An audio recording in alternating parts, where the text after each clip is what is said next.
New week, new game. And today let's talk about the Peripeteia. I cannot deny that Peripeteia was extremely chunky and full of bugs, and yet I enjoyed most of the game specifically because of the immersive and intoxicating level design. It has many genuinely cool moments of navigational escapism.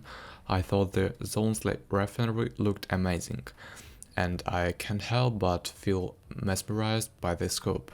I guess more of a guilty pleasure for me. Sometimes you get awesome locations with a good narrative context in the environment, allowing you to get lost in the world, and sometimes you just run around with nothing to do.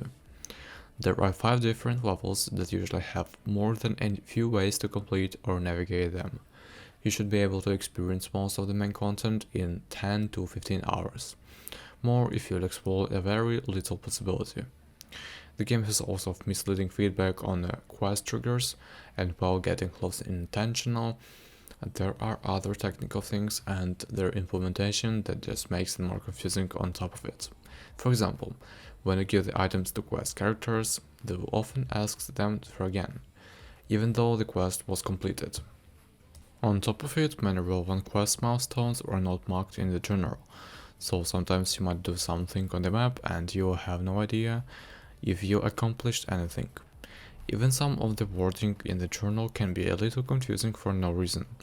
Like these are not really no hand-holding choices or people are calming.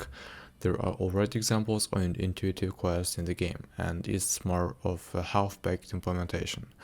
I don't mind the gameplay feel overall, although there are very few types of enemies, and to be honest, the enemy AI is not all that great. They get stuck on the nearly every corner, or get the combo accurate from a huge distance. There are also enemies in this game I like to call speed hackers. Not entirely sure what they were thinking, it just looks silly, breaks the immersion for me. There are a ton of guns, as well as some interesting modifiers for the characters, granting you rarely get to full utilize them in action. Funny thing that often happens to me is that I have 9 guns, but only 5 ammo in each. So, what do I do with the dual gun mode? Go blazing for 3 seconds? About the pros. The level design was generally very compelling in both navigation and its communism themes. The game has a very strong sense of escapism as you get around the giant megapolis that feels abandoned and foreboding. Not every location has good substance, but when it does, I loved it, especially the art district and the halls of the refinery. I could nitpick many pacing issues in the game, but generally speaking, the level design is 80% of what this game is fun, with its many secrets and shortcuts. Plus, the maps usually allows you to complete them in different ways, as well as do some optional objectives, in some cases more than 2 ways to navigate them. You can complete the base content in maybe 9 to 10 hours, but you probably will explore 60%. Occasionally there are some great world building and immersion moments. They are relatively rare, but when they happen it's great.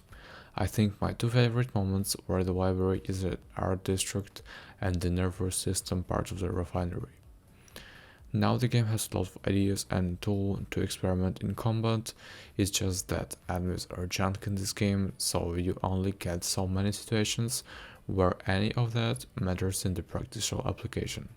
To be honest, I found it easier to kill enemies with a melee around corners instead of using my 5 ammo guns and opening inventory every 10 seconds. The feedback. Explorations. There are so many places in the game that will catch the attention of the player. They will try to explore every part of the level, but most of the time you don't even bother hiding some ammo or consumables.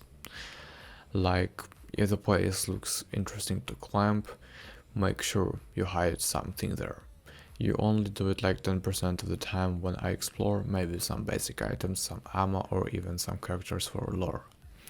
The first level specifically I think could use a little more content in the lower parts. I think you choose the moving platform part of the game feels more unadventurous than the balcony. Overall thoughts on EA. Even though Peripeteia might be the most inconsistent game I've ever played, there is a good game underneath its many cracks and perhaps with too many ideas pulling it apart in every direction. The level design specifically was unlike anything else out there, vast and full of mystery. Even when it does not always deliver in substance, it always provokes curiosity. Even getting this far in arguably an achievement for the devs, but at the same time I can't help but feel that it could have been handled much better in both polish and general practicing and experience. I'm skeptical that this game will ever be truly finished because it's a bit of junkyard of bugs and holdback mechanics. With that said, some games are fun regardless, and I think this is one of those. So thank you guys for watching this video, don't forget to subscribe and hit the like button. See you in the next reviews.